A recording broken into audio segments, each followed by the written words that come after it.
बिस्मिल्लाहिर्रहमानिर्रहीम। स्टूडेंट, मेरी आवाज आ रही है आपको?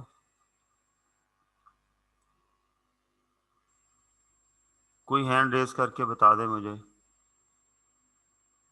अबादुर रहमान, आवाज आ रही मेरी? जी आ रही है। ओके, क्लोज करो।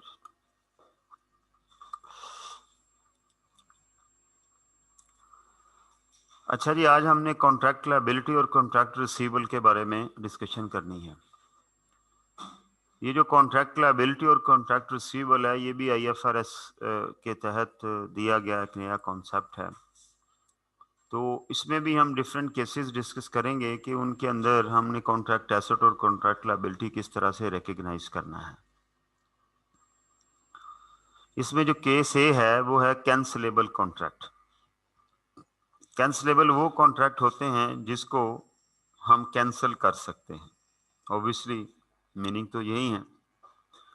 तो जब हम किसी कॉन्ट्रैक्ट को कैंसिल कर सकते हैं तो फिर अल्टीमेटली उसके अंदर लायबिलिटी और एसेट की जो रिकग्निशन है उसका क्राइटेरिया भी बदल जाता है। कैसे बदलता है हम देखते हैं। On 1st January 2009 an entity enters into a contract cancelable contract to transfer a product to customer on 31st March। जनवरी को कॉन्ट्रैक्ट किया और 31st मार्च को हमने परफॉर्मेंस ऑब्लिगेशन डिलीवर करनी है। The contract requires the customer to pay consideration of rupees 1000 in advance on 31st January। ठीक है, यानी 31st जनवरी को हमारा राइट टू रिसीव एस्टेब्लिश हो जाएगा। The customer page the consideration on 1st मार्च, जबकि कस्टमर ने वो कंसिडरेशन 1st मार्च को पे की है। The entity transferred the product on 31st March. The following journal entries illustrate how the entry accounts for the contract. Okay. वो कह रहा है कि जी सबसे पहला दोनों पार्टीज के दरमियान इवेंट कब हुआ, जो कि अकाउंटिंग इवेंट हुआ, जब पैसे जो हैं वो दिए गए अल्टीमेटली जो कस्टमर था उसने, और वो हुआ है 1st मार्च को। ठीक है, 1st मार्च को अल्टीमेटली पेमेंट आई है। अच्छा, अब आप ये देखें, हम पीछे पढ़ के आए हैं कि जिस दिन राइट टू रिसीव एस्टेब्लिश हो जाए हमें उस दिन रिसीवल बुक कर लेना चाहिए, है ना। लेकिन ये कैंसलेबल कॉन्ट्रैक्ट है, ये डिफरेंस है। अगर ये कैंसलेबल कॉन्ट्रैक्ट ना होता तो फिर मैंने 1st जनवरी को the contract requires the customer to pay consideration of ₹1000 in advance 31st जनवरी को कॉन्ट्रैक्ट 1st जनवरी को होगा, और 31st जनवरी को मैं क्या करूंगा, मैं अपना एसेट बुक कर लूंगा। अनकंडीशनल राइट टू रिसीव अगर उस दिन एस्टेब्लिश हो जाता है, ठीक है, और कॉन्ट्रैक्ट नॉन कैंसलेबल है। लेकिन यहां पर क्या है, कॉन्ट्रैक्ट कैंसलेबल है, लिहाजा मैं 31st जनवरी को रिकॉर्ड कर भी लूंगा राइट टू रिसीव, तो वो जेन्युइनली मेरा राइट नहीं है, क्योंकि अगले बंदे के पास वो फर्ज करें वो 4 जनवरी को, सॉरी 4 मार्च को, 5 मार्च को, 6 मार्च को, 15 मार्च को वो कॉन्ट्रैक्ट कैंसिल कर देता है, तो मेरा किस चीज का राइट है? ठीक है, तो चूंकि कॉन्ट्रैक्ट कैंसिलेबल है, लिहाजा जब तक प्रोडक्ट डिलीवर नहीं होती, परफॉर्मेंस ऑब्लिगेशन डिलीवर नहीं होती, उस वक्त तक मेरा राइट टू रिसीव एस्टेब्लिश नहीं होता। पीछे हम क्या पढ़ के आए हैं कि प्रोडक्ट की डिलीवरी जब मर्जी हो, राइट टू रिसीव एस्टेब्लिश हो जाएगा तो हम उसे रिकॉर्ड कर लेंगे। ठीक है, हम उसे कॉन्ट्रैक्ट एसेट रिकॉर्ड कर लेंगे। जब राइट टू रिसीव एस्टेब्लिश हो जाएगा तो कॉन्ट्रैक्ट रिसीवेबल रिकॉर्ड कर लेंगे। लेकिन यहाँ क्या है, यहाँ प्रोडक्ट डिलीवरी से पहले कस्टमर से रिसीव की गई कंसिडरेशन जो है वो किसी सूरत कॉन्ट्रैक्ट एसेट कॉन्ट्रैक्ट रिसीवेबल नहीं होगी, बल्कि वो क्या होगी, वो लायबिलिटी होगी। ठीक है। तो मैं जब फर्स्ट जनवरी को कॉन्ट्रैक्ट करता हूँ, कोई एंट्री नहीं करनी। जब मैं 31 जनवरी को मैं पैसे लेने का मेरा राइट एस्टैब्लिश होता है, लेकिन चूंकि ये कैंसिलेबल कॉन्ट्रैक्ट है, अगर ये नॉन कैंसिलेबल होता तो क्या करता, 31 जनवरी को मैं क्या करता, अपना रिसीवल बुक कर लेता, अगर अनकंडीशनल होता। और अगर कंडीशनल होता तो फिर मैं कॉन्ट्रैक्ट एसेट बुक कर लेता। अब चूंकि 31 जनवरी को मेरा राइट तो स्टैब्लिश हो गया है, लेकिन चूंकि कॉन्ट्रैक्ट जो है वो कैंसिलेबल है, लिहाजा मैं 31 जनवरी को अपना एसेट ना मैं कॉन्ट्रैक्ट रिसीवर रिकॉर्ड कर सकता हूं। सो 31 जनवरी को भी कोई एंट्री नहीं करूंगा। अब जिस दिन मुझे अमाउंट आई है वो क्या है, वो 1 मार्च है। 1 मार्च को मुझे पैसे आ गए। अब रिसोर्सेज का लेन देन तो हो गया, आज तो एंट्री करनी पड़ेगी। तो क्या एंट्री करूंगा, अभी भी वो मेरा रिसीवेबल नहीं है। अभी भी चूंकि मैंने अभी प्रोडक्ट डिलीवर करनी है और अगले बंदे के पास राइट है कि उससे पहले पहले वो कैंसिलेशन कर सकता है, लिहाजा उसके दिए हुए पैसे मेरे लिए एडवांस हैं, मेरे लिए एक लायबिलिटी हैं। लिहाजा मैं 1 मार्च को जो एंट्री रिकॉर्ड करूंगा वो क्या होगी, वो होगी कैश डेबिट और कॉन्ट्रैक्ट लायबिलिटी क्रेडिट। ठीक है। तो पहली एंट्री क्या हुई, कैश डेबिट और कॉन्ट्रैक्ट लायबिलिटी डेबिट। अब 31 जनवरी को मैंने प्रोडक्ट डिलीवर कर दी, ठीक है। अब एक्चुअल कॉन्ट्रैक्ट एग्जीक्यूट हो गया, क्योंकि कैंसिलेशन का राइट भी उस दिन खत्म हो गया, लिहाजा उस दिन क्या होगा, मेरी ये लायबिलिटी रेवेन्यू बन जाएगी। 31 जनवरी कह दिया मैंने, 31 मार्च को कॉन्ट्रैक्ट लायबिलिटी खत्म हो जाएगी डेबिट होके, और रेवेन्यू रिकॉर्ड हो जाएगा। ये क्या है, in case of cancellable contract है। अगर यही कॉन्ट्रैक्ट नॉन कैंसिलेबल होता, ठीक है, यहां बड़ी एक इंटरेस्टिंग सी चीज है, वो क्या है, तो मैं 31 जनवरी को अपना राइट टू रिसीव जो था उसको मैं बुक कर लेता, ठीक है। लेकिन उसके बदले में मैंने रेवेन्यू बुक नहीं करना था। वजह क्या है, वजह यह है कि जिस चीज की बेस के ऊपर मैंने रेवेन्यू रिकॉर्ड करना है वो तो अभी 31 मार्च को जाके डिलीवर करूंगा। मेरा जो रेवेन्यू रिकग्निशन है वो 31 मार्च को रिकॉर्ड होनी चाहिए। लिहाजा मैं 31 जनवरी को, जब मेरा राइट टू रिसीव स्टैब्लिश हो गया और चूंकि कॉन्ट्रैक्ट नॉन कैंसिलेबल है, अगला बंदा कॉन्ट्रैक्ट कस्टमर कैंसिल नहीं कर सकता, लिहाजा मैं 31 जनवरी को एक एंट्री करूंगा। वो क्या होगी, मेरा रिसीवेबल डेबिट हो गया क्योंकि राइट टू रिसीव स्टैब्लिश हो गया। लेकिन किस चीज के अगेंस्ट हुआ, ठीक है, ये वो एंट्री है जो कि IFRS 15 ने एक नया कॉन्सेप्ट दिया कि कॉन्ट्रैक्ट लायबिलिटी रिकॉर्ड कर लें। ये एक जेवी है, जनरल प्रॉपर में ये एंट्री रिकॉर्ड होएगी, रिसीवेबल डेबिट और कॉन्ट्रैक्ट लायबिलिटी क्रेडिट। रिसीवेबल को क्यों डेबिट किया, क्योंकि 31 जनवरी को मेरा राइट टू रिसीव स्टैब्लिश हो गया। और कॉन्ट्रैक्ट लायबिलिटी को क्यों डेबिट किया, इस राइट टू रिसीव के अगेंस्ट मैंने क्या करना है, मैंने कुछ डिलीवर करना है, मैंने कुछ परफॉर्म करना है, लिहाजा जिस चीज के अगेंस्ट मैंने परफॉर्म करना हो वो मेरी लायबिलिटी होता है, ठीक है। The entity receives the cash on 1 मार्च। अब जब कैश आएगा तो मेरा ये रिसीवेबल खत्म हो जाएगा 1 मार्च को, ठीक है। ये कैश डेबिट और रिसीवेबल क्रेडिट। और 31 मार्च को जब मैं प्रोडक्ट डिलीवर कर दूंगा तो मेरी लायबिलिटी खत्म हो जाएगी, कॉन्ट्रैक्ट लायबिलिटी टू रेवेन्यू। ये वो वाली एंट्री वही होनी है, ये वाली, ये देखें, जो कैंसिलेबल में भी वही होनी है, नॉन कैंसिलेबल में भी वही होनी है, सेम एंट्री है। फर्क कहाँ पड़ा है, फर्क इस एंट्री का पड़ा है, ठीक है। यहाँ पर हमने राइट टू रिसीव, चूंकि ये नॉन कैंसिलेबल कॉन्ट्रैक्ट था, इसलिए हमारा राइट एस्टेब्लिश हो गया और हमने रिसीवेबल बुक कर लिया। लेकिन वो right at the same time उसके अगेंस्ट हमारे ऊपर एक लायबिलिटी भी अराइज हुई, लिहाजा उस लायबिलिटी को हम कॉन्ट्रैक्ट लायबिलिटी कहेंगे। और फिर जब हमें पैसे आएंगे तो हमारा वो रिसीवेबल निल हो जाएगा, ठीक है। ये रिसीवेबल निल हो गया और उसके अगेंस्ट कैश आ गया, ठीक है। तो इस तरह से अगर ये कॉन्ट्रैक्ट जो है नॉन कैंसिलेबल होगा तो ये वाली एंट्रीज करेंगे।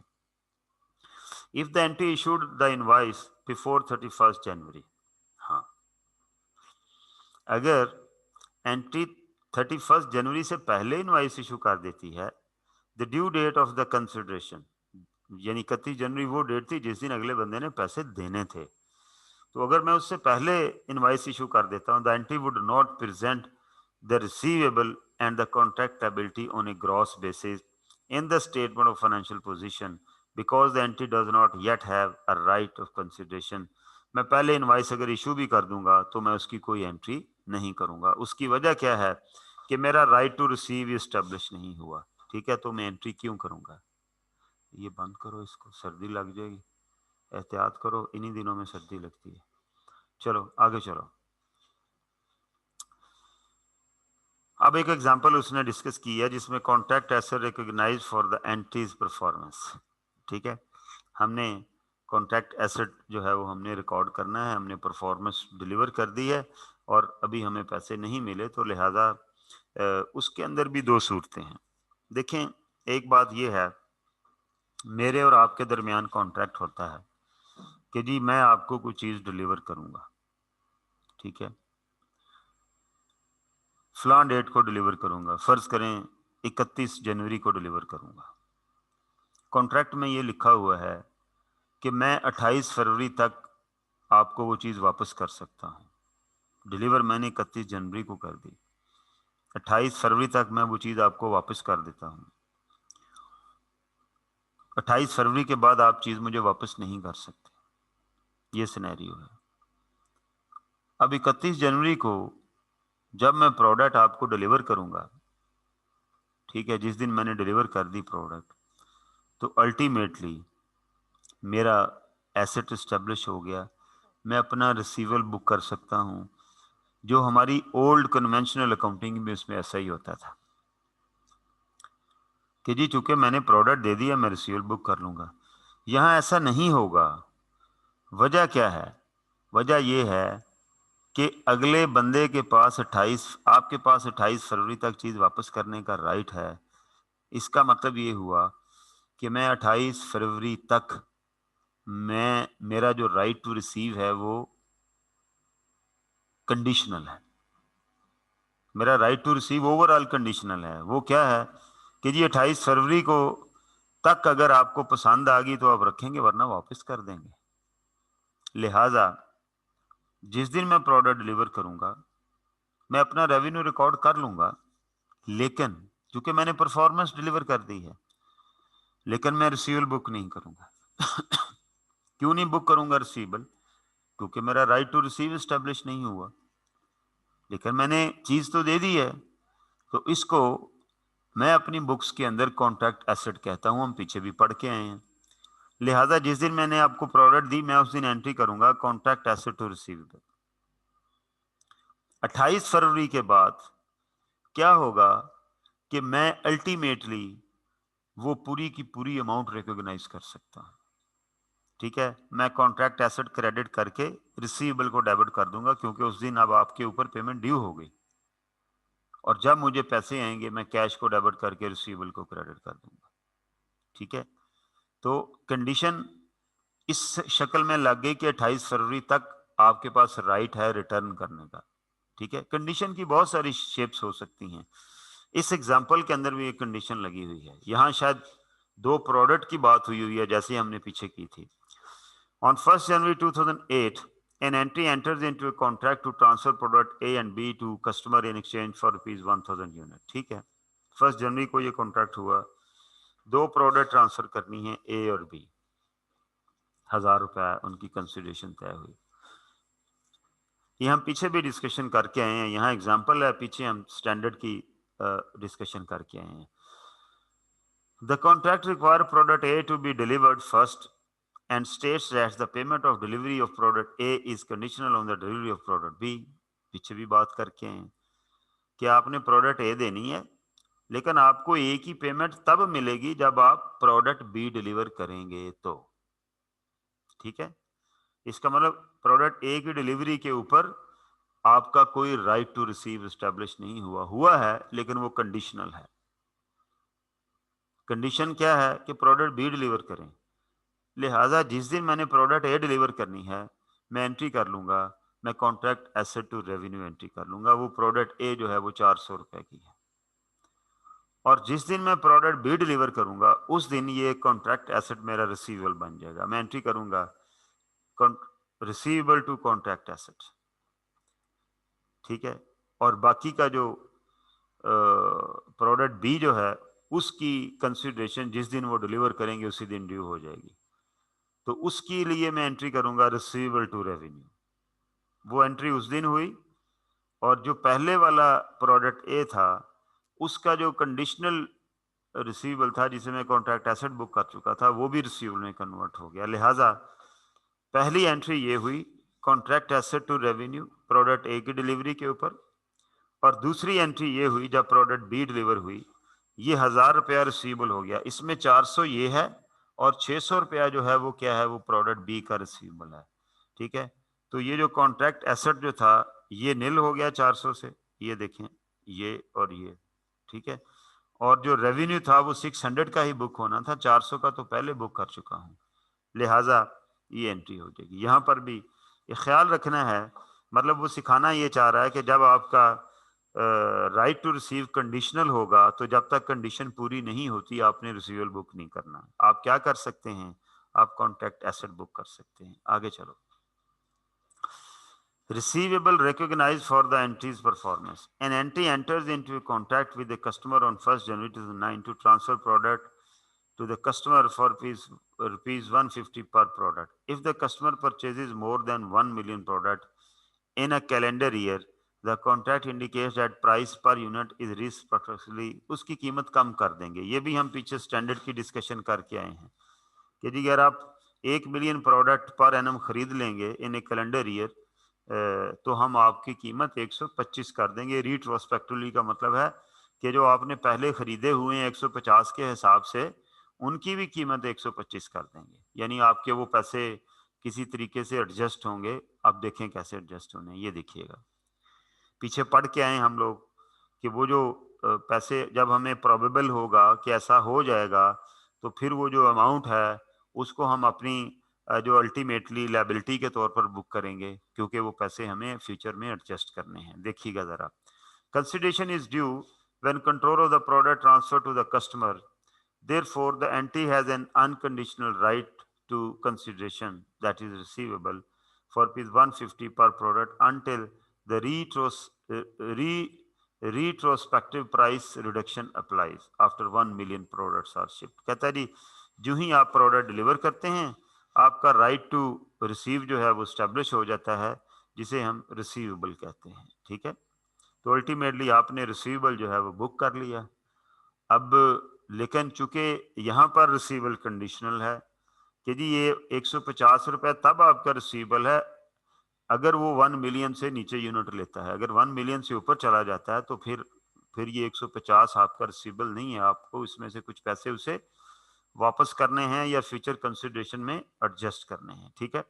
लिहाजा in determining the transaction price, the entry concludes at contract inception that the customer will meet the 1 million product threshold, ठीक है। कहता है जी एंट्री इंसेप्शन के ऊपर determine the transaction price, the entry concludes that, कि हम ये कंक्लूड करते हैं, हमारी जजमेंट है और हमारा कंक्लूजन है कि वो 1 मिलियन प्रोडक्ट खरीद लेंगे, वो थ्रेशोल्ड को क्रॉस कर लेंगे कैलेंडर ईयर के अंदर, and therefore estimates that the transaction price is 125। लिहाजा हमारे रिकॉर्ड के हिसाब से वो ट्रांजैक्शन प्राइस जो है 125 है, ठीक है।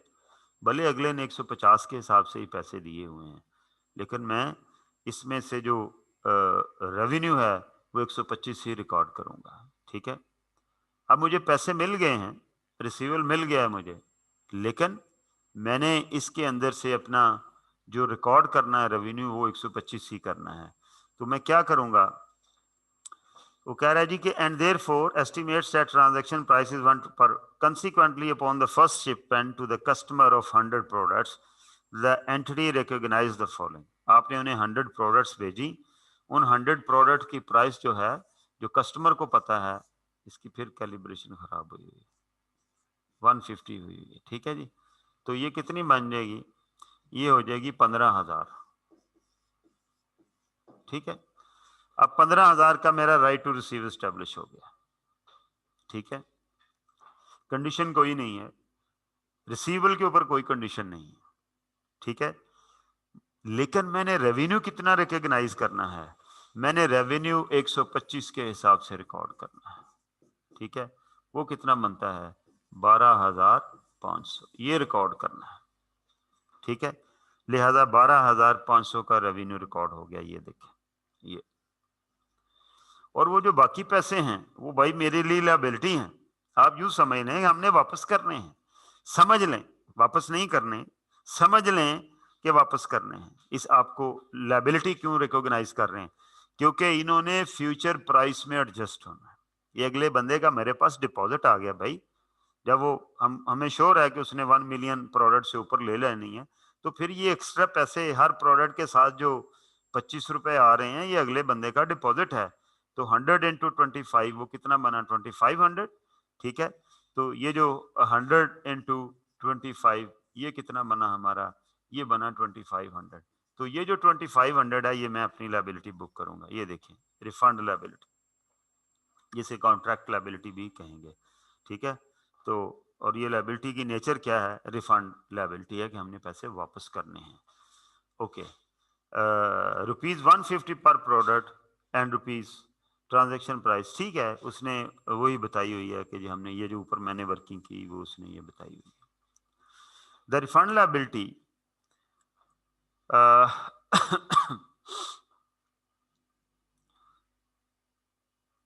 ये आगे उसने पैराग्राफ का रेफरेंस दिया, the refund liability represents a refund of ₹25 पर product which is expected to be provided to the customer for the volume based rebate, that is the difference between the ₹50 and ठीक है ₹50 price stated in the contract that the entity has no unconditional right to receive and the ₹125 estimated transaction price, ठीक है, 125 estimated transaction price है और 150 जो है वो आपका जितने की आपकी कॉन्ट्रैक्ट प्राइस है वो है, इन the contract has an unconditional right, कहता है जी टू रिसीव, कहता है ये इसके ऊपर मेरा अनकंडीशनल राइट है रिसीव करने का, लिहाजा जो एक्सेस मैं रिसीव कर रहा हूँ वो 25 कर रहा हूँ, आगे चलो, आगे आ गया जी एक और एग्जांपल है, अब ये चीज यहाँ क्लोज होगी, पीछे जाएं जरा, अब आपको ये बात सारी समझ आ जानी चाहिए, अगर इस छोटा सा क्वेश्चन, इसके क्वेश्चन बनते छोटे छोटे ही हैं, ये एग्जांपल सारी क्वेश्चंस हैं,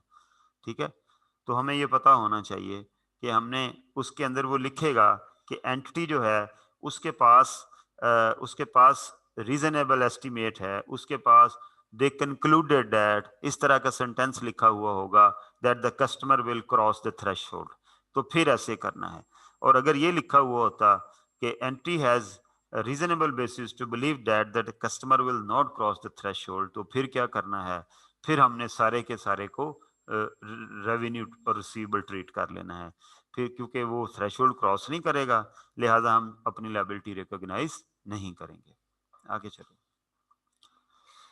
option that provides the customer with a material right, ठीक है, हम ये आप जाते हैं ना किसी शॉप पे शॉपिंग करने, तो वो आपको डिस्काउंट वाउचर दे देता है, ठीक है, तो वो डिस्काउंट वाउचर क्या होता है, वो एक ऑप्शन होती है जिसकी वजह से आप जो राइट है वो टू रिसीव मनी जो है वो आपका डिस्काउंट हो जाता है, तो ये जो डिस्काउंट है बेसिकली ये किस तरह से हमने रिकॉर्ड करना है, डिस्काउंट वाउचर जो है, an entity enters into a contract for the sale of product A for ₹100.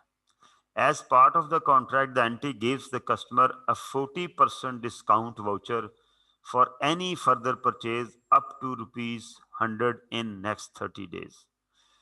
कि आज एक बंदे को मैं 100 रुपए की चीज बेच रहा हूं और साथ में उसे 40% का एक डिस्काउंट वाउचर दे रहा हूं कि भाई अगर तुम अगले 30 दिनों में ₹100 की शॉपिंग करोगे तो तुम्हें 40% डिस्काउंट मिलेगा, ऐसा होता है, चैनवन पे चले जाएं किसी और जहां ये डिस्काउंट वाउचर दिए जाते हैं, the entity intends to offer a 10% discount on all sales during the next 30 days as part of the seasonal promotion.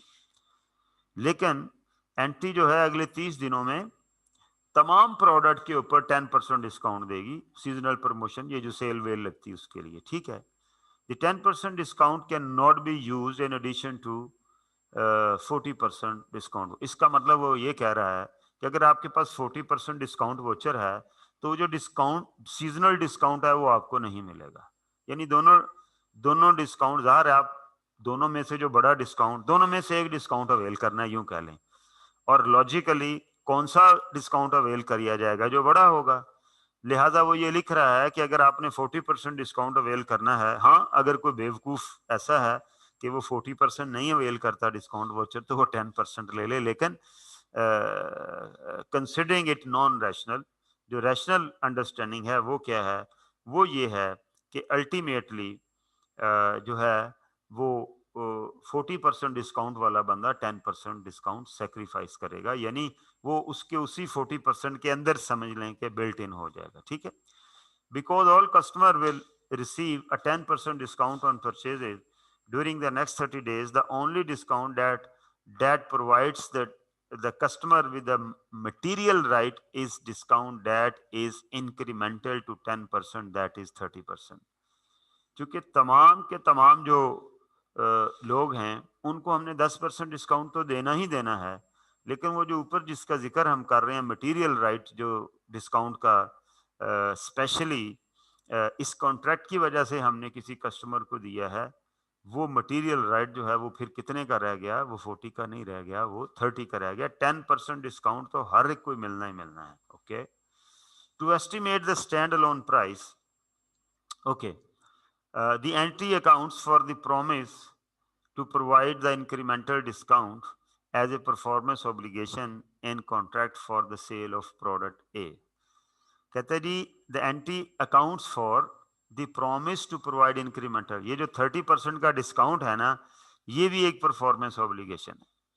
मतलब मैंने उसको जब 100 रुपए की चीज बेची तो मैंने उसको क्या डिलीवर करना है, मैंने उसे वो गुड डिलीवर करनी है और साथ मैंने उसे जो इंक्रीमेंटल मटेरियल डिस्काउंट वाउचर है वो डिलीवर करना है। तो मेरी परफॉर्मेंस ऑब्लिगेशन दो हो गई। जो पहली परफॉर्मेंस ऑब्लिगेशन है वो तो प्रोडक्ट डिलीवर करने पे डिलीवर हो जाएगी, लेकिन दूसरी परफॉर्मेंस ऑब्लिगेशन जब वो अगले 100 रुपए की बाइंग करेगा तो उसके ऊपर उसे जब मैं डिस्काउंट दूंगा तो वो तब डिलीवर होगी। लिहाजा ये जो मैं उससे कीमत ले रहा हूं 100 रुपया, इसके अंदर कुछ प्राइस तो उस प्रोडक्ट की है और कुछ प्राइस वो जो मैंने 30% डिस्काउंट दिया उसकी है। ठीक है, जरा देखिएगा, क्या तवज्जो चाहिए होगी आपकी, ठीक है। इसीलिए उसने लिखा द एंटिटी मीन बेचने वाला, accounts for promise to provide the incremental discount. Promise किसकी बात हो रही है, promise to provide the incremental discount as a performance obligation, उसे वो परफॉर्मेंस ऑब्लिगेशन के तौर पर रिकॉर्ड करेगा in the contract for sale of product A की सेल के कॉन्ट्रैक्ट के अंदर, ठीक है। Okay, to estimate the stand alone selling price of the discount voucher. हम स्टैंड अलोन सेलिंग प्राइस पीछे क्वेश्चन करके आए हैं ना कि जब बंडल सेल होता है तो उसमें हमने अलग-अलग उसकी प्राइसेस को किया था उस बंडल में से कि ए परफॉर्मेंस ऑब्लिगेशन की प्राइस कितनी है, बी की कितनी है, तो उसके लिए हमने उनकी स्टैंड अलोन प्राइसेस की बेसिस प्रोपोर्शनेट के ऊपर हमने उन्हें एलोकेशन की थी। तो अब यहाँ चूंकि दो परफॉर्मेंस ऑब्लिगेशन हो गई तो लिहाजा इसकी भी एलोकेशन करनी पड़ेगी। क्या एलोकेशन करनी पड़ेगी जी, कहता है to estimate the stand alone selling price of the discount voucher in accordance with para, उसी का रेफरेंस दे रहा है। The entity estimate an 80% likelihood that the customer will redeem the voucher and that customer will on average purchase rupees 50 of additional products। दो condition लगा दी उसने, क्या वो कहता है जी नंबर 1 कि जी इस बात के 80% चांसेस हैं कि कस्टमर एडिशनल प्रोडक्ट खरीदेगा। जाहिर है लोग डिस्काउंट वोचर दे देते हैं, लेकिन ज़रूरी तो नहीं कि मैं जाके दोबारा 30 दिनों के अंदर वो चीज़ खरीद लूँ। बहुत सारे लोगों के डिस्काउंट वोचर एक्सपायर भी हो जाते हैं, लेकिन वो कह रहा है कि 80% लोग डिस्काउंट वोचर अवेल कर लेते हैं, ठीक है। और अवेल कैसे करते हैं, वो कह रहा है कि जी 80% लोग डिस्काउंट वोचर अवेल करते हैं कैसे अवेल करते हैं कि वो 50 रुपए की बाइंग करते हैं। वो कितने की बाइंग करते हैं? 50 रुपीज की बाइंग करते हैं। ठीक है, वो 100 रुपीज की बाइंग नहीं करते, वो 50 की करते हैं। तो डिस्काउंट क्या है? वो कहता है जी आप 100 तक करेंगे तो फिर आपको इतने % डिस्काउंट मिलेगा। ठीक है, okay. Ultimately 80% likelihood that the customer will redeem the voucher and that a customer will on average purchase ₹50 of additional product. ठीक है, consequently the NT's estimated standalone selling price of the discount voucher is 12. वो कैसे? वो लिखता है जी कि ₹50 average purchase price of the additional product into 30% incremental discount into 80% likelihood. ऐसे निकालते हैं ना probability के अंदर। कैसे निकालते हैं जी कि 50 रुपीज की वो चीज खरीदेगा, इसमें उसे 30% डिस्काउंट मिलेगा और इस 30% डिस्काउंट मिलने, इसको ऊपर करो यार, इस 30%, हाँ, इस 30% डिस्काउंट मिलने के चांसेस कितने हैं? 80% है। प्रोबेबिलिटी ऐसे कैलकुलेट करते हैं ना, तो लिहाजा कहता है कि जी 30% incremental discount into 80% likelihood of exercising the option. The stand alone selling price of the product A, अब वो कह रहा है कि जी डिस्काउंट वोचर की स्टैंड अलोन प्राइस ऐसे निकलेगी, ये रहा 12 रुपए। ठीक है, अब वो लिखता है कि जी the stand alone selling price of product A and the discount voucher and resulting allocation of the ₹100 transaction price are as under. Product A की जो स्टैंड अलोन प्राइस है वो 100 है, डिस्काउंट वोचर जो है वो उसकी स्टैंड अलोन प्राइस कितनी है? 12 है, और टोटल कितना है? 112 है। देखिए मैं प्रोडक्ट ए के ऊपर कोई डिस्काउंट नहीं दे रहा, जरा तवज्जो वाली बात है। ऐसे लग रहा है कि जैसे मैं प्रोडक्ट ए के ऊपर डिस्काउंट दे रहा हूं। प्रोडक्ट ए जितने की बिकती है मैं उतने ही की बेच रहा हूं। मैं उसके बाद जो प्रोडक्ट खरीदनी है मैं उसके ऊपर जो है वो डिस्काउंट दे रहा हूं। लिहाजा प्रोडक्ट ए की स्टैंड अलोन प्राइस 100 है और वो जो वाउचर है उसकी स्टैंड अलोन प्राइस कितनी है? वो 12 है। लिहाजा टोटल स्टैंड अलोन प्राइस कितनी होगी? 112। अब मैं क्या करूंगा? आगे चलेंगे, ये देखें। अब प्रोडक्ट ए की मैं प्राइस मैंने 100 में से निकालनी है, तो मैं क्या करूंगा कि भाई 100, ठीक है, डिवाइडेड बाय कितना हम लिखेंगे इसको? 112 इंटू 100, ये इसकी प्राइस निकल आएगी 89। ठीक है, और डिस्काउंट वोचर की प्राइस कितनी निकल आएगी? इस तरह निकालेंगे 100 डिवाइडेड बाय 112 इंटू 12, ये कितनी निकल आई जी? 11। तो ये और ये दोनों मिलके टोटल कंसिडरेशन होगी, वो कितनी बनी? 100। ठीक है, तो ये हमें price, stand alone price of discount voucher जो है वो निकालनी आनी चाहिए।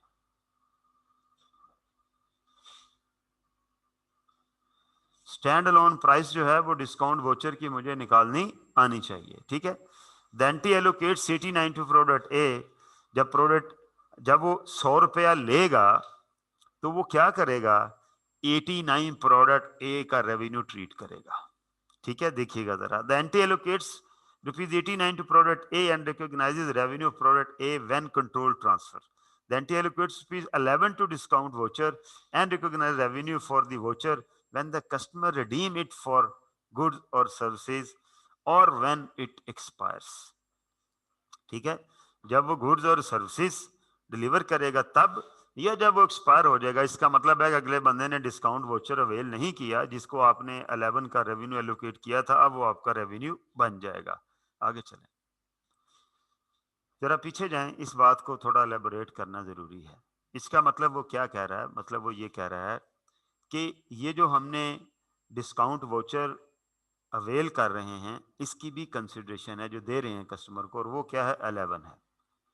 और जो हम मेन प्रोडक्ट है उसका उसका भी हम क्या कर रहे हैं? अल्टीमेटली उसका अलहदा रेवेन्यू रिकॉर्ड कर रहे हैं। तो मैं लिया तो मैंने 100 है, तो कैश कितना हुआ? अगर फर्ज करें मुझे कैश मिल गया प्रोडक्ट डिलीवर करने के ऊपर और उसी दिन मैंने इनवाइस की, उसी दिन राइट एस्टैब्लिश हो, उसी दिन कैश आ गया, ठीक है, ₹100, तो क्रेडिट किसे करेंगे? To revenue. ठीक है, 89 ये प्रोडक्ट ए का रेवेन्यू, और बाकी जो 11 है वो क्या है, वो मेरी लायबिलिटी रिकॉर्ड होगी कि ये मैंने फ्यूचर में उसकी प्राइस में एडजस्ट करनी है। अब जो अगला बंदा फ्यूचर में जिस दिन अगर वो प्राइस, अगर वो ये डिस्काउंट अवेल कर लेगा तो फिर क्या होगा, फिर ये लायबिलिटी रेवेन्यू बन जाएगी। या ये एक्सपायर भी अगर हो गया तो फिर भी मैंने इस 11 रुपीज का डिडक्शन उसके फ्यूचर बाइंग में से नहीं करना, फिर भी ये मेरा रेवेन्यू बन गया। जो उसने कहा है ना कि जी ये 11 जो है, the entity allocates 11 to the discount voucher and recognizes revenue for the voucher when the customer redeems, कि जब वो इस वोचर को अवेल कर लेता है, कि फ्यूचर बाइंग करता है और वो अपना ये वाला डिस्काउंट जो है वो ले लेता है, या वो डिस्काउंट वोचर एक्सपायर हो जाता है, फिर भी मैं ये लायबिलिटी तो सारा, अब लायबिलिटी तो नहीं रहनी ना। अब अगले बंदे ने डिस्काउंट वोचर ही एक्सपायर कर लिया तो फिर मैं क्या करूंगा, मैं लायबिलिटी को डेबिट करके और रेवेन्यू को क्या कर दूंगा, क्रेडिट कर दूंगा। ठीक है, कॉन्ट्रैक्ट लायबिलिटी डेबिट हो जाएगी और कॉन्ट्रैक्ट रेवेन्यू क्रेडिट हो जाएगा अगर ये एक्सपायर हो जाता है।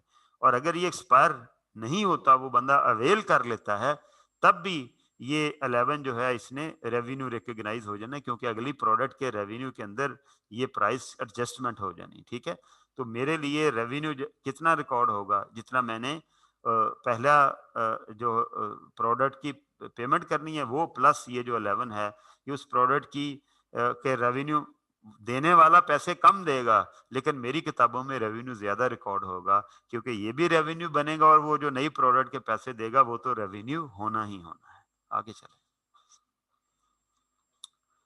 कस्टमर लॉयल्टी प्रोग्राम्स होते हैं जी कुछ, ये भी डिस्काउंट वाउचर की एक टाइप है, ये जो लॉयल्टी प्रोग्राम्स हैं। An entity has a customer loyalty program that rewards a customer, जैसे ये हमारे क्रेडिट कार्ड के ऊपर रिवार्ड पॉइंट नहीं होते कि जी आप जितना क्रेडिट कार्ड यूज करते जाएंगे उतना ही क्या होगा, उतना ही आपको वो पॉइंट एलोकेट होते जाएंगे और फिर उन पॉइंट्स को आप जो है वो रिडीम करवा सकते हैं, जो कि एक डिस्काउंट की एक टाइप ही है। An NT has a customer loyalty program that rewards a customer with one customer loyalty point for every ₹10 of purchase। ठीक है, फादर का क्रेडिट कार्ड वगैरह का बिल अगर हो तो देखिएगा, अगर वो आपको दिखाना चाहें तो उसके ऊपर ये जो लॉयल्टी पॉइंट इकट्ठे होते जाते होते हैं। ठीक है, मैंने वैसे कभी यूज नहीं किया लॉयल्टी पॉइंट, पता नहीं कितने हजारों में पड़े हुए हैं। Loyalty point for every ₹10 of purchase, कि जब आप 10 रुपए की परचेज करेंगे तो आपको 1 लॉयल्टी पॉइंट मिलेगा। ठीक है, each point is redeemable for ₹1 discount, और एक लॉयल्टी पॉइंट जो है उसका मतलब है ₹1 का डिस्काउंट। ठीक है, any future purchases of the entity's product during a reporting period, customers purchase products of ₹100,000 and earn 10,000 points that are redeemable for future purchases। ठीक है, 1 लाख की वो बाइंग करेगा तो उसे 10,000 पॉइंट जो है वो मिल जाएंगे, क्योंकि 10 रुपीज के लिए उसे एक लॉयल्टी पॉइंट मिलता है, तो 1 लाख के लिए उसे कितने मिलेंगे, 10,000 मिलेंगे। The consideration is fixed and the standalone selling price of the purchased product is 100,000. The ante expects 9,500 points to be redeemed। इसमें भी ऐसे ही है जैसे मैंने बताया, मैंने कभी रिडीम नहीं करवाए, तो इसमें भी जरूरी नहीं है कि हर बंदा हर पॉइंट रिडीम कराए, अल्टीमेटली उसके अंदर रिडेम्पशन का जो है वो डिफरेंस हो सकता है। तो ये जो रिडेम्पशन का डिफरेंस है और उसकी प्रोबेबिलिटी कितनी है, वो कहता है जी अगर 10,000 पॉइंट हम देते हैं लोगों को तो उसमें से 9,500 जो है एक्सपेक्टेशन है कि रिडीम होंगे। The NT estimates a standalone selling price of ₹0.95 per point totaling 9,500 on the basis of likelihood of redemption in accordance with paragraph। उसी तरह से हमने इसकी क्या करनी है, हमने इसकी प्रोबेबिलिटी कैलकुलेट कर लेनी है। The NT expects 95 into V, तो क्या हुआ 0.95 पॉइंट पर पॉइंट जो है सेलिंग प्राइस जो है वो एलोकेट की जाएगी, क्योंकि टोटल जो यूनिट हैं उनमें से जितने यूनिट जो हैं वो अल्टीमेटली रिडीम होने हैं, उन्हीं के हिसाब से आपको रिडेम्पशन का बेनिफिट जो है वो मिलना है। तो अगर the entity expects 9,500 points to be redeemed, the entity estimates stand alone selling price of ₹0.95 यानी 0.95 पैसा पर point totalling on the basis of likelihood of redemption in accordance with paragraph, के जितनी रिडम्पशन हो रही है उसकी बेसिस के ऊपर पर 0.95 जो है उसकी एलोकेशन हो रही है। क्यों कि 10,000 पॉइंट में से ये देखिएगा में से 95 जब रिडीम होने हैं तो इसका मतलब है 10,000 पॉइंट के हिसाब से हर यूनिट की जो प्राइस है वो कितनी है 0.95 है।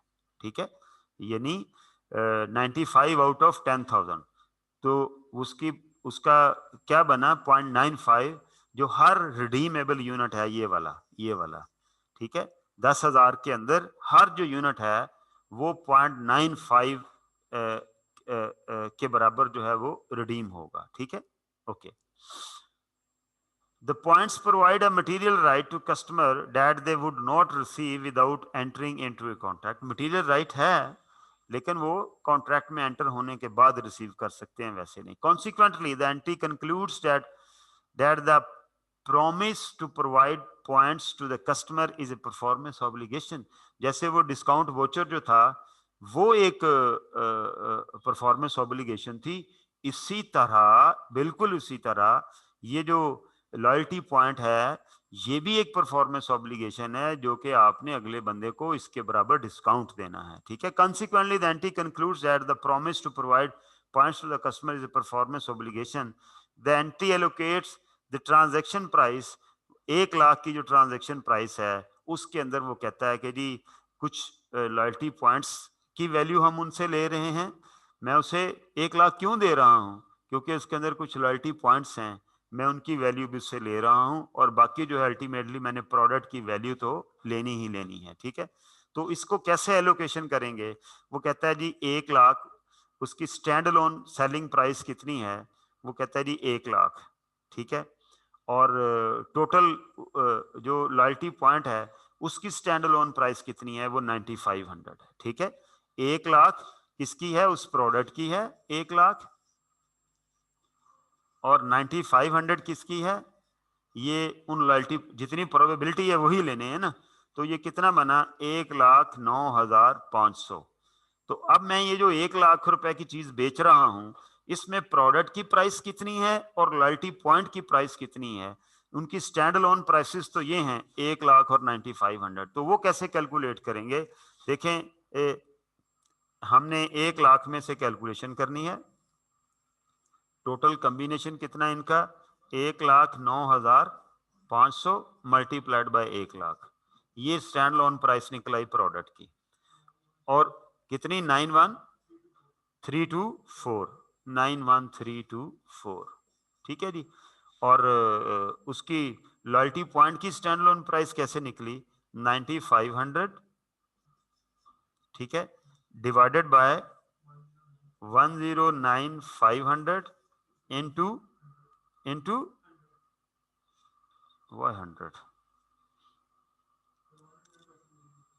है, नहीं इंटू 95 आएगा क्या, हाँ इंटू 95, ये चेक करो कितना आता है 9500। 9500 डिवाइडेड बाय 109,500 मल्टीप्लाइड बाय 9500 है,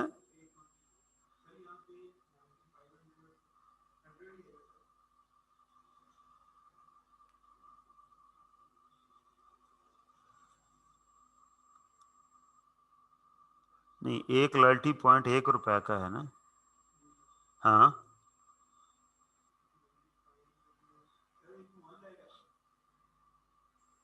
सॉरी ऊपर 1 लाख, यहाँ मैंने गलत लिखा, सॉरी यहाँ गलत लिखा मैंने, सॉरी ज़ाहिर है 1 लाख वाली प्राइस को यहाँ एलोकेशन कर रहे हैं ना। 1 लाख की प्राइस में से 9500 की वैल्यू कितनी है, वो कितनी बनी 8,676। ठीक है, तो इन दोनों को जब हम जमा करेंगे तो 1 लाख रुपए बन जाएगा। सो इस 1 लाख की एलोकेशन कर रहे हैं ना, मैं यहाँ 95 लिख रहा था गलती से। तो इस तरह क्या होगा, जब हम प्रोडक्ट बेचेंगे तो हम एंट्री करेंगे कैश डेबिट 1 लाख से, टू रेवेन्यू क्रेडिट 91,324 से, टू लायबिलिटी क्रेडिट 8,676 से, और जब लॉयल्टी पॉइंट लोग यूज करेंगे तो उसके अगेंस्ट जो प्रोडक्ट खरीदेंगे उसका रेवेन्यू तो अपने तौर पर रिकॉर्ड होना ही होना है रूटीन में। ये जो लॉयल्टी पॉइंट जितने यूज करते जाएंगे मैं लायबिलिटी को रेवेन्यू में कन्वर्ट करता जाऊंगा, तो ये मेरा रेवेन्यू ही है। या अगर इनकी कोई एक्सपायरी है तो जब ये एक्सपायर हो जाएंगे लॉयल्टी पॉइंट के जी आप 6 महीने तक 4 महीने तक यूज, तो फिर भी ये सारे के सारे क्या हो जाएंगे, ये भी रेवेन्यू बन जाएंगे। At the end of the first reporting period, अब वो देखें, अब वो बताने लगा है at the end of the first reporting period, अगर वो एग्जांपल दे रहा है कि 4500 points have been redeemed and the entity continues to expect 95 points to be redeemed in total, the entity recognizes revenue for loyalty point of rupees 4110। ठीक है, वो क्या करेगा, वो कहता है जी 9500 में से अगर 4500 पॉइंट जो है वो लॉयल्टी पॉइंट रिडीम हो गए हैं पहले साल के एंड के ऊपर, तो मैं उनके बराबर जो रेवेन्यू है आया हुआ, जो मैंने लायबिलिटी बुक की हुई है, वो मैं रेवेन्यू रिकॉर्ड कर लूंगा। कैसे भला, ये जो 8676 है ये 9500 रिडीमेबल पॉइंट का रेवेन्यू है, तो 8676 डिवाइडेड बाय 9500 मल्टीप्लाइड बाय 4500 के 4500 का कितना होगा वो मैं कैलकुलेट इस तरह से करके उसे रेवेन्यू रिकॉर्ड कर लेंगे और बाकी स्टिल लायबिलिटी पड़ी रहेगी, क्योंकि अभी लोगों के पास ऑप्शन है उन पॉइंट्स को रिडीम करवाने की। ठीक है,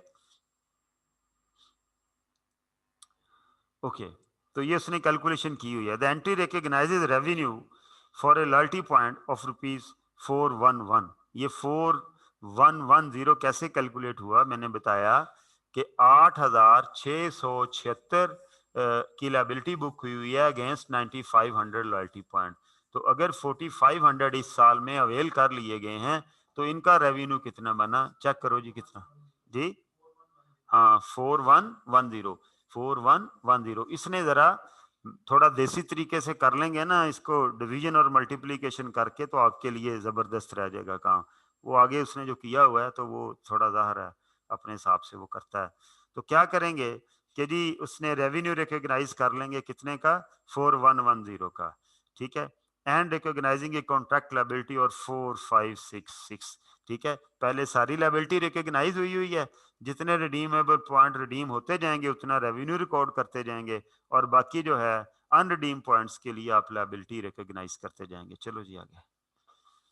at the end of the second reporting period, अब क्या हुआ, एस्टिमेट हुआ कि जी सेकंड रिपोर्टिंग पीरियड के ऊपर 8500 लोगों ने रिडीम किए टोटल, इन टोटल। ठीक है, तो have been redeemed cumulatively. The entity updates its estimate for the points that will be redeemed and now expects that 9700 points will be redeemed। और एक और साथ डेवलपमेंट ये हुई कि अब आपकी एक्सपेक्टेशन ये है कि 9700 रिडीम होंगे। हो सकता टाइम गुजरने के साथ साथ आपकी एक्सपेक्टेशन चेंज होती जाती है। ठीक है, तो इसमें ये भी डिस्कशन हो रही है। The anti recognises revenue for loyalty points of rupees 3493। ये वो किस तरह से उसने किया है, 8500 टोटल पॉइंट्स और 9700 total points expected to be redeemed. ठीक है, तो 8676 अब वो कह रहा है कि जो मैंने लायबिलिटी बुक की हुई है 8676 की, ये अब कितने पॉइंट्स की के बराबर है, 9700 के, और आज की डेट में कितने टोटल हो गए हैं अप टू ईयर 2 8500। कितना बना जी, ये क्यूमुलेटिव कितना revenue recognize at the end of year 2 होना चाहिए, कितना बना, 7603 इतना। अब हम पहले साल में कितना कर चुके हैं उसको तो नहीं छेड़ सकते, लिहाजा वो माइनस कर दें इसमें से, क्योंकि ये क्यूमुलेटेड फॉर 2 इयर्स, ये 2 इयर्स का है। तो पहले साल वाला कितना था हमारा, वो जो पीछे हमने किया 411 क्या था पीछे जो जी 4, हाँ 4110, 4110। तो ईयर 2 के अंदर जो रिकॉग्निशन होएगी ये 2 सालों का इकट्ठा है फॉर 2 इयर्स। ठीक है, तो रेवेन्यू इन ईयर 2 वो कितना होगा, वो 7603 माइनस 4110 हो जाएगा जी, कितना 3493। ठीक है, तो अल्टीमेटली बाकी जो है वो 3493। ठीक है, तो टोटल 4110 पहले साल में रिकॉर्ड हो गया ईयर 1 में। ठीक है, ये ईयर 2 में हो गया, टोटल कितना हो गया जी, ये 7603 7,603 में से हमने 8,676 माइनस किया 3, हाँ, तो ये जो वन टोटल था ना 8,676, ठीक है, इसमें ईयर 1 में हो गया 4,110 ईयर 1 में, ठीक है, और 3,493 हो गया ईयर 2 में, ठीक है। तो रिमेनिंग क्या बच गया फिर, ये टोटल में से 8,676 में से बाकी कितना बच गया, बाकी बच गया जी हमारे पास 1,073, ये मेरी लायबिलिटी ईयर 2 के एंड पे बुक होगी, ठीक है। और फिर अगले साल में ये रिडीम हो जाएंगे तो ये भी क्या हो जाएगा, ये रेवेन्यू बन जाएगा। इसके अंदर कोई ऐसी लिमिटेशन नहीं लगाई पॉइंट रिडीम होने के ऊपर कि जी इतने अरसे बाद वो पॉइंट एक्सपायर हो जाएंगे। अगर पॉइंट एक्सपायर हो जाए तो उस वक्त जितनी लायबिलिटी पड़ी हुई होगी वो सारी रेवेन्यू रिकॉर्ड हो जाएगी। फर्ज करें वो कहता है जी ईयर 2 के बाद पॉइंट एक्सपायर हो जाते हैं, तो ये जो 1,073 है ये सारे का सारा जो है ये भी ये 3,493 तो ये 2 में होना ही होना है, और चूंकि पॉइंट एक्सपायर हो गए तो ये भी हो जाएगा, ठीक है। तो इस तरह ये भी छोटा सा क्वेश्चन जो है वो बन सकता है, समझ आ जानी चाहिए। बिल्कुल मैंने बहुत डिटेल से इसको एक्सप्लेन कर दिया। आगे चलो जी, बस जी कल इंशाल्लाह ताला हम इससे बिल एंड होल्ड अरेंजमेंट ये पढ़ेंगे, ठीक है, कि ये किस बला का नाम है। कल इंशाल्लाह ताला, आज जो हमारी डिस्कशन है वो एग्जामिनेशन पॉइंट ऑफ व्यू से बड़ी इंपॉर्टेंट थी, छोटे छोटे सवाल और अंडरस्टैंडेबल चीज़ें थी, इनको पढ़ के आइएगा ताकि कल हम इंशाल्लाह ताला इससे आगे चल सकें। किसी का कोई क्वेश्चन है तो आप पूछ सकते हैं, एनी क्वेश्चन। जी अहमद हसन।